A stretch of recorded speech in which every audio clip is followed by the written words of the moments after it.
നമസ്കാരം, ഞാൻ doctor Shamsuddin, executive director മെഹ്റാസ് hospital, Kozhikode. 18-ാം നൂറ്റാണ്ടിൽ ഏറ്റവും കൂടുതൽ മരണനിരക്ക് സംഭവിച്ചുകൊണ്ടിരുന്നത് പോവർട്ടി മൂലമായിരുന്നു. പക്ഷേ ഇന്നത്തെ നാട്ടിൽ എന്തുകൊണ്ടാണ് കൂടുതൽ മരണനിരക്കെന്ന് നോക്കിയിട്ടുണ്ടെങ്കിൽ അത് കൂടുതലും ജീവിതശൈലി രോഗങ്ങളെ കൊണ്ടുള്ള അസുഖങ്ങൾ മൂലമാണ്. ഹൃദ്രോഗം, ഡയബറ്റീസ്, പ്രഷർ, ക്യാൻസർ, PCOD, പക്ഷാഘാതം, അങ്ങനെ പലതരത്തിലും അതിൻ്റെ വകഭേദങ്ങളായിട്ട് മാറിക്കൊണ്ടിരിക്കുന്നുണ്ട്. അപ്പോൾ അതിന് സിമ്പിൾ കാരണം എന്ന് പറഞ്ഞിട്ടുണ്ടെങ്കിൽ ഒബീസിറ്റി അല്ലെങ്കിൽ പൊണ്ണത്തടിയിൽ നിന്നാണ് അത് സംഭവിക്കുന്നത്. ഈ കാലഘട്ടത്തിലെ കാര്യങ്ങൾ നോക്കുകയാണെങ്കിൽ, മരണനിരക്കും മോർബിഡിറ്റിയും നോക്കുകയാണെങ്കിൽ ഏറ്റവും കൂടുതൽ ലൈഫ് സ്റ്റൈൽ ഡിസീസ് കൊണ്ടുള്ള പ്രശ്നങ്ങളെ കൊണ്ടാണ് നടക്കുന്നത്. പണ്ട് പോവർട്ടി ഇരുന്നെങ്കിൽ ഇന്നത്തെ കാലഘട്ടത്തിൽ കൂടുതൽ അസുഖങ്ങൾ വരുന്നതും ലൈഫ് സ്റ്റൈൽ ഡിസീസ് മൂലമാണ്. പണ്ട് പോവർട്ടി ആയിരുന്നെങ്കിൽ ഇന്ന് ഓവർ ഈറ്റിംഗ് ആണ്. ഓവർ ഈറ്റിംഗ് മൂലം നമ്മുടെ അമിതവർണ്ണം, ഒബീസിറ്റി, അതിൽ പല അസുഖങ്ങളിലേക്കും ഒബീസിറ്റി നയിക്കുന്നു. Diabetes, hypertension, PCOD, cancer, cardiovascular disease, പക്ഷാഘാതം, അങ്ങനെ പല തരത്തിലുള്ള അസുഖങ്ങളും അതിൽ സംഭവിച്ചുകൊണ്ടിരിക്കുന്നുണ്ട്. ഇതിൻ്റെ പ്രധാന കാരണം അമിതമായിട്ടുള്ള ഭക്ഷണ രീതിയോ അല്ലെങ്കിൽ എക്സസൈസ് കുറഞ്ഞതോ, ഇൻസുലിൻ ലെവൽ കൂടി ഇൻസുലിൻ റെസിസ്റ്റൻ്റ് ആയതുമൂലം ഉണ്ടാവുന്ന അമിതവണ്ണമാണ്. ഈ കാലഘട്ടത്തിൽ ഏറ്റവും കൂടുതൽ അസുഖങ്ങൾ വരുന്നത് ജീവിതശൈലി രോഗങ്ങൾ കൊണ്ടാണ്. പണ്ട് പോവർട്ടി ആയിരുന്നെങ്കിൽ ഇന്ന് കൂടുതൽ ഭക്ഷണം കഴിക്കുന്ന ഒരു സ്ഥിതി വന്നതുകൊണ്ടാണ് ഇങ്ങനെ വന്നത്. അപ്പോൾ കൂടുതൽ ഭക്ഷണം കഴിക്കുന്നത് ഇനാക്റ്റീവ് ആവുന്നു. അതുകൊണ്ട് നമ്മുടെ കാലറി ശരീരത്തിൽ കൂടുന്നു. അത് വേണ്ട രീതിയിൽ അത് ഉപയോഗിക്കാതെ ഉണ്ടാകുമ്പോഴാണ് നമുക്ക് അമിത വണ്ണം വരുന്നത്. അമിത വണ്ണത്തിനുള്ള പ്രധാന കാരണങ്ങളൊന്ന് നമ്മളുടെ ഇൻസുലിൻ ലെവൽ ശരീരത്തിൽ കൂടുന്നതാണ്. ഒബീസിറ്റി റിലേറ്റ് ചെയ്തിട്ടുള്ള ഇപ്പോഴത്തെ മരണനിരക്ക് നോക്കുകയാണെങ്കിൽ അത് ഒബീസിറ്റി പല കാര്യങ്ങളിലേക്കും ഡിസീസിനെ നയിക്കുന്നുണ്ട്.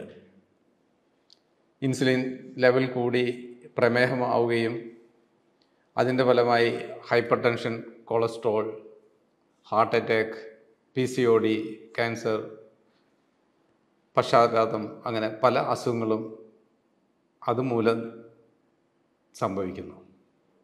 18-ാം 19-ാം നൂറ്റാണ്ടുകളിൽ നമ്മുടെ നാട്ടിലുണ്ടായിരുന്ന മരണങ്ങൾ എന്തുകൊണ്ടായിരുന്നു എന്ന് നമുക്കൊന്ന് ആലോചിക്കാം. എന്തുകൊണ്ടായിരുന്നു? അത് കൂടുതലും പട്ടിണി മൂലമായിരുന്നു. അന്ന് നമുക്ക് സാമ്പത്തിക സ്ഥിതി മോശവും ഭക്ഷണം കുറവും മൂലം പല അസുഖങ്ങളും ദാരിദ്ര്യം മൂലമുണ്ടായിരുന്നു. പക്ഷേ ഇന്നത്തെ സ്ഥിതിയോ, നാം എല്ലാം കൂടുതൽ ഭക്ഷണം കഴിച്ചുകൊണ്ടിരിക്കുന്ന ഒരു കാലഘട്ടത്തിലാണ് ഇപ്പോൾ ജീവിച്ചുകൊണ്ടിരിക്കുന്നത്. അതുകൊണ്ട് നമ്മുടെ ജീവിതശൈലിയിൽ ഉണ്ടാകുന്ന പല മാറ്റങ്ങളെ കൊണ്ടാണ് ഇന്ന് പല അസുഖങ്ങളും നമുക്ക് സംഭവിക്കുന്നത്. ഉദാഹരണമായിട്ട് പറഞ്ഞിട്ടുണ്ടെങ്കിൽ ഏറ്റവും കൂടുതൽ നമുക്കുണ്ടാവുന്നത് അമിത ഭക്ഷണം മൂലമുണ്ടാവുന്നത് ഒബീസിറ്റിയാണ്. ഒബീസിറ്റിയാണ് ഇവിടുത്തെ പ്രധാന വില്ലൻ. ആ ഒബീസിറ്റി മൂലമാണ് നമുക്ക് പല അസുഖങ്ങളും വരുന്നത്. ഇൻസുലിൻ റെസിസ്റ്റൻസ് വന്ന് ഡയബറ്റീസ് വരുന്നു. ഡയബറ്റീസിൻ്റെ കോംപ്ലിക്കേഷൻ പലതരത്തിൽ വരുന്നു. ഒപ്പം hyper tension, cholesterol, cardiac disease, PCOD, hemiplegia മുതൽ പല അസുഖങ്ങളും അതിലേക്ക് വരുന്നുണ്ട്. അതിൻ്റെ എല്ലാം പ്രധാന റീസൺ എന്ന് പറയുന്നത് നമ്മുടെ ക്രമമില്ലാത്ത ഇല്ലെങ്കിൽ അന്യായമായ ഭക്ഷണ രീതിയാണ്. ഇന്ത്യ ഇന്ന് അറിയപ്പെടുന്നത് ഡയസിറ്റി എന്നുകൊണ്ടാണ്. ഡയബറ്റിക് ആൻഡ് ഒബീസിറ്റിയുടെ ഇൻസിഡൻസ് വളരെയധികം കൂടുന്നതുകൊണ്ടാണ് അങ്ങനെ പറയുന്നത്. കുട്ടികളിൽ ഉണ്ടാവുന്ന ഒബീസിറ്റിയുടെ പ്രധാന കാരണങ്ങളാണ് ഇന്നിവിടെ നാം ചർച്ച ചെയ്യപ്പെടാൻ ഉദ്ദേശിക്കുന്നത്. കുട്ടികളിൽ ഈ അടുത്ത കാലത്ത് ഭക്ഷണ രീതി മാറുന്നത് മൂലം അവരുടെ ഒബീസിറ്റി കൂടിക്കൊണ്ടിരിക്കുകയാണ്. മാൽന്യൂട്രീഷൻ ആയിരുന്നു ഏറ്റവും കൂടുതൽ കണ്ടുകൊണ്ടിരുന്നത് ഞാൻ പ്രാക്ടീസ് ചെയ്യുന്ന ആദ്യ കാലഘട്ടങ്ങളിൽ, വർഷങ്ങൾക്ക് മുമ്പ്. പക്ഷേ ഇന്ന് മാൽന്യൂട്രീഷൻ എവിടെയും കാണുന്നില്ല, പകരം ഒബീസിറ്റിയാണ് കാണുന്നത്. ഒബീസിറ്റിയുടെ കാരണങ്ങൾ ഇന്നത്തെ ജീവിതശൈലി കൊണ്ട് ഉണ്ടായതാണ്. ഭക്ഷണ രീതിയിൽ വന്ന മാറ്റങ്ങൾ, ഇല്ലെങ്കിൽ സുലഭമായ ഭക്ഷണം കിട്ടുന്ന അവസ്ഥയാണ് അതിലേക്ക് എത്തിച്ചത്. എല്ലാവരും ഇന്ന് ഫാസ്റ്റ് ഫുഡിനും ജങ്ക് ഫുഡിനും കാർബണേറ്റഡ് കോള ഡ്രിങ്ക്സും കൂടുതൽ കാലറി ഉള്ള ബർഗർ, ചിപ്സ്, മിക്സർ എന്നിവയിലൂടെ ആണ് കൂടുതൽ ഭക്ഷിച്ചുകൊണ്ടിരിക്കുന്നത്. കുട്ടികളുടെ ഒബീസിറ്റിയുടെ പ്രധാന കാരണം അവരിലുണ്ടാവുന്ന ഹൈ ഇൻസുലിനാണ്. ഇൻസുലിൻ കൂടിക്കഴിഞ്ഞിട്ടുണ്ടെങ്കിൽ ഇൻസുലിൻ റെസിസ്റ്റൻസ് എന്ന ഒരു അവസ്ഥയിലേക്ക് എത്തുന്നു. അത് കൂടുതൽ ഒബീസിറ്റിയിലേക്ക് എത്തിക്കൊണ്ടിരിക്കുന്നു. 2 ആഴ്ച മുമ്പ് എൻ്റെ ക്ലിനിക്കിൽ ഹോസ്പിറ്റലിൽ ഒരു കുട്ടി വന്നു. ഒരു +2 പഠിക്കുന്ന കുട്ടിയാണ്. അമിതവണ്ണം എന്ന് പറഞ്ഞാണ് വന്നത്. എക്സാമിൻ ചെയ്ത് നോക്കിയപ്പോൾ എൻ്റെ ബ്ലഡ് പ്രഷർ ഹൈ ആയിരുന്നു. ആ ഏജിനേക്കാൾ കൂടുതലായിട്ടുള്ള ബ്ലഡ് പ്രഷർ കണ്ടപ്പോൾ എന്തുകൊണ്ടാണ് പ്രഷർ കൂടി നിൽക്കുന്നത് എന്നതിലേക്കാണ് പിന്നെ സംശയം പോയത്. അപ്പോൾ ഇൻവെസ്റ്റിഗേഷൻ ചെയ്ത് നോക്കുന്ന സമയത്ത് ക്രിയാറ്റിൻ ലെവൽ നോർമലാണ്, ലിവർ ഫങ്ഷൻ നോർമലാണ്, ഫാസ്റ്റിംഗ് ഷുഗർ ഓൾമോസ്റ്റ് നോർമലാണ്. ഫാസ്റ്റിംഗ് ഇൻസുലിൻ ചെക്ക് ചെയ്തപ്പോൾ ഞാൻ ഞെട്ടിപ്പോയി. കാരണം ആ ഏജിൽ പ്രതീക്ഷിക്കാത്ത ഒരു ലെവലാണ് കിട്ടിയത്. ഫാസ്റ്റിംഗ് ഇൻസുലിൻ 45 ആണ് ലെവൽ കിട്ടിയത്. HbA1c 6.04, അതും പ്രീ ഡയബറ്റിക് റേഞ്ചിൽ നിൽക്കുന്നു. ഇതിൽ കിട്ടിയത് കൊണ്ട് മനസ്സിലായി ഇതിൻ്റെ പ്രധാന കാരണം ഇൻസുലിൻ റെസിസ്റ്റൻറ്റ് എന്നുള്ളതാണെന്ന്. അപ്പോൾ അത് എസ്റ്റാബ്ലിഷ് ചെയ്യാൻ വേണ്ടി ഹോമോ IR എന്നുള്ള ഒരു മെക്കാനിസത്തിലൂടെ അത് ഡിറൈവ് ചെയ്തെടുത്തപ്പോൾ അത് പ്രീ ഡയബറ്റിക് ഇൻസുലിൻ റെസിസ്റ്റൻറ്റ് എന്നുള്ള അവസ്ഥയിലാണ് കാണിക്കുന്നത്. അപ്പോൾ കൂടുതൽ അവരുടെ പാരൻസിനെ വിളിച്ചു, അവരുടെ ഫ്രണ്ട്സിനെ വിളിച്ചു, കാര്യങ്ങൾ അന്വേഷിച്ചപ്പോൾ ഈ അടുത്ത കാലത്ത് ആയിട്ട് കൂടുതൽ ഫുഡ് കഴിക്കുകയും ഫുഡ് കഴിച്ചു കഴിഞ്ഞാൽ കാർബണേറ്റഡ് ഡ്രിങ്ക്സ് അതിൻ്റെ ഒപ്പം കഴിക്കുകയും ചെയ്യുന്ന ഒരു ശീലമാണുള്ളത്. അപ്പോൾ പെട്ടെന്നുണ്ടായതല്ല, കുറച്ച് കാലമായിട്ട് ഈ ഒരു ശീലം കോളേജിൽ അല്ലെങ്കിൽ +2, +1 കാലഘട്ടങ്ങളിൽ കൂട്ടുകാരുടെ കൂടെ നടന്ന് ഉണ്ടായിട്ടുള്ള ഒരു ശീലമാണ്. ആ ശീലത്തിൻ്റെ ഒരു ഭാഗമായിട്ടാണ് അവരുടെ ഹിസ്റ്ററിയുടെ ഭാഗമായി പാരൻസിനെ വിളിച്ച് കാര്യങ്ങളെല്ലാം അനലൈസ് ചെയ്യുന്ന സമയത്താണ് അവരുടെ ഫുഡ് ഹാബിറ്റിനെ കുറിച്ച് മനസ്സിലാക്കിയത്. ക്ലാസ്സിൽ പോകുമ്പോൾ പുറത്തുനിന്ന് ഭക്ഷണം കഴിക്കുകയും വീട്ടിൽ വന്നു കഴിഞ്ഞിട്ടുണ്ടെങ്കിൽ വീടിനോട് ചേർന്നിട്ടുള്ള ഒരു സൂപ്പർ മാർക്കറ്റിൽ പോയി അവിടെ നിന്ന് വാങ്ങി നേരെ റൂമിൽ പോയി കഴിക്കുന്നൊരു ശീലമാണുള്ളത്. അത് എന്താണെന്ന് വീട്ടുകാർക്ക് കൃത്യമായിട്ട് അറിയില്ല, എങ്കിലും പിന്നീട് മനസ്സിലാക്കി അത് ലേസ്, മിക്സർ, ബർഗർ, കോള എന്നിവയായിരുന്നു. ഇത് വീട്ടിൽ നിന്ന് കഴിക്കുന്നത്. വീട്ടിൽ നിന്നുള്ള ഭക്ഷണത്തേക്കാൾ കൂടുതൽ പുറത്തുനിന്ന് ഭക്ഷണം വാങ്ങിക്കഴിക്കുന്ന ഒരു ശീലമാണ് ഈ അടുത്ത കാലത്ത് അനുവർത്തിച്ചു കൊണ്ടിരുന്നത്. സ്കൂളിലാണെങ്കിൽ ഫ്രണ്ട്സിനോട് കൂടെ നിന്ന് കഴിക്കുന്ന ഫുഡ്സ് എന്താണെന്ന് വീട്ടുകാർക്ക് കൃത്യം അറിയില്ല. അതുകൊണ്ട് അവർ ഫ്രണ്ട്സിനെ വിളിച്ച് കാര്യങ്ങൾ ചോദിച്ചു. ഫ്രണ്ട്സിനോട് ചോദിച്ചപ്പോൾ ആണ് അവർ പല ഭക്ഷണങ്ങളും രുചിക്കാൻ വേണ്ടി ഹോട്ടലുകൾ മാറി മാറി കഴിക്കുകയും കഴിച്ചതിൻ്റെ ഒപ്പം തന്നെ വീണ്ടും കഴിക്കുകയും ചെയ്യുന്ന ഒരു ശീലമാണ് കുറച്ച് കാലമായിട്ട് നടന്നുകൊണ്ടിരിക്കുന്നത്. ഇതിൽ നിന്നൊരു കാര്യം മനസ്സിലായി, ഭക്ഷണ രീതിയാണ് ഇതിലേക്ക് നയിച്ചതെന്ന്. കൃത്യമായി പറഞ്ഞാൽ ഒരു ഡീസൽ വണ്ടിയിൽ പെട്രോൾ ഒഴിച്ചു കഴിഞ്ഞാൽ എന്ത് സംഭവിക്കും, അതുപോലെ തന്നെയാണ് ഇവിടെയും സംഭവിച്ചിരിക്കുന്നത്.